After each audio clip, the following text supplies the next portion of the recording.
As we divest Company A this day, we divest the last tank company of 2nd Tank Battalion. As you look around at the formations of Marines, you'll notice most of the 1812s, 1802s, and 2146s have already moved on to different MOSs, different branches of service, or their civilian careers. I'd like to thank each and every one of you for being here today as we honor and commemorate the storied history and lineage of Company A. Company A, like all Marine Corps tank companies, have been adaptable and expeditionary at their core.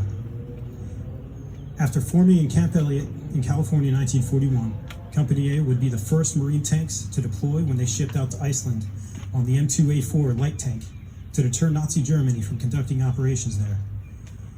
After the declaration of war and that mission in Iceland concluded, the company shipped to the Pacific. Entering combat for the first time at the Battle of Tarawa, Company A's M3 Stuarts would integrate with the M4A2 medium tanks of Company C, providing the infantry their surest means of destroying the heavily fortified positions of the Japanese.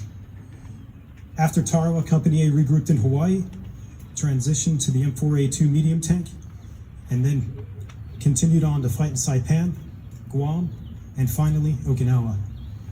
Crossing thousands of miles, working on 3 different platforms, these first Marines of Company A fought tenaciously. Given 2nd Tank Battalion's post-war assignment to the Carolina MAGTF, the company would support the future conflicts of Korea and Vietnam by providing up its most valuable asset, its Marines, to serve with the other tank battalions as augments and replacements.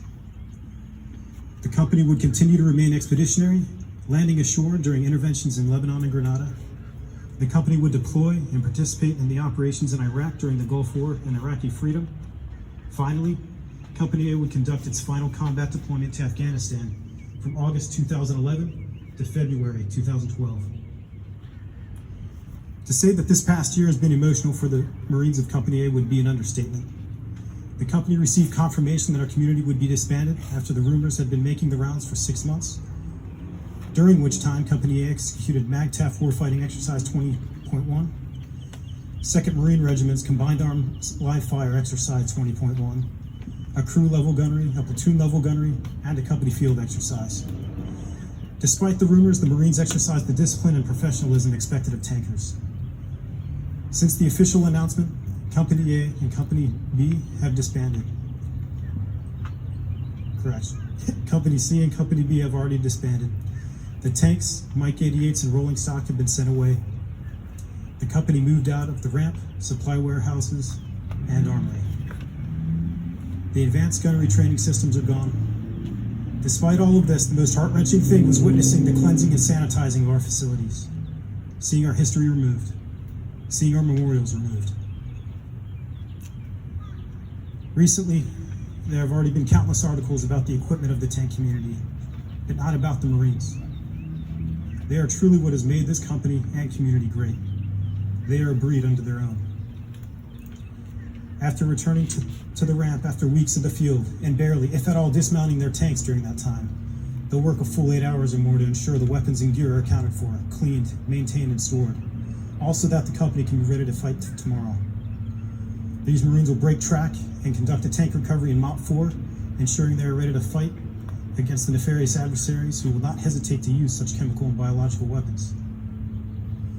Over the past 80 years, the Marines and sailors have distinguished themselves across the globe in peacetime and in combat.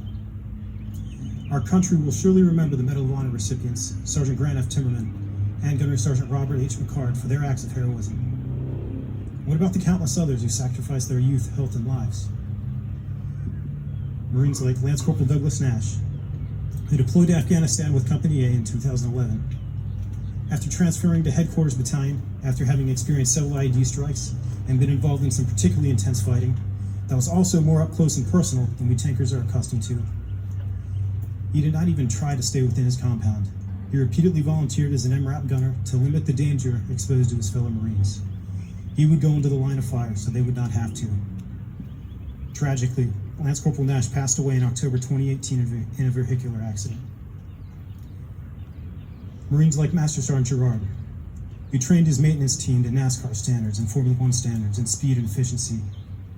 During the Battle of Fallujah, as the company's tank crews were busy refueling and replenishing exhausted ammunition supplies, His mechanics looked over the tanks, making hasty repairs and topping off POLs to keep the company in the fight longer, supporting the infantry for as long as possible. His company commander at the time said he was a godsend, and I can never thank him enough. 15 years ago this upcoming May, Lance Corporal Jason Burnett, Lance Corporal David Grames Sanchez, Corporal Steve Vahaviolos, Second Lieutenant Michael Lacalzi were tragically lost in Iraq when their tank rolled off a bridge into the water below. Sergeant George Ulloa was killed in combat in August during that same deployment. These are but a few of the many who have served with distinction in Company A. These are but a few of the many examples of dedication, work ethic, ingenuity, and valor. These are common attributes of all tankers, mechanics, and sailors who have served with Company A, 2nd Tank Battalion. Thank you again for attending today. Semper Fidelis.